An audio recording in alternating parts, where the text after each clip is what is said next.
Welcome to Chillin' 101. We hope this video helps.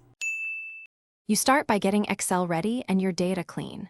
First, enable the Data Analysis Tool pack because you will use the built-in Anova routine. Next, format observations so each treatment is a column or create two columns, one for values and one for group ID. This makes selection unambiguous. Make sure cells contain numeric values only and remove blanks or text.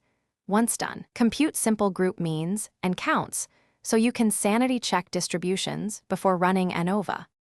Now run the test itself. Open Data Analysis, choose Anova. Single factor, then set your input range and choose whether groups are in columns or rows.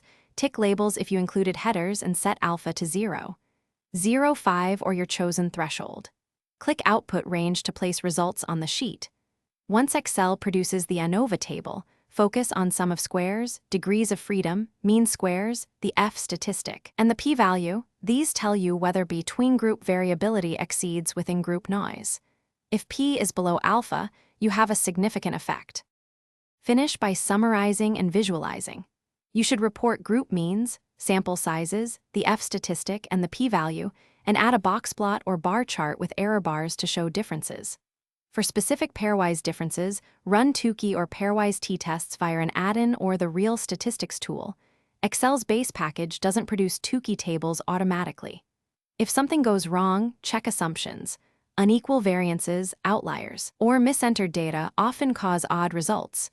Recheck input ranges, labels, and repeat the test. Thanks for watching. Consider subscribing if we helped you.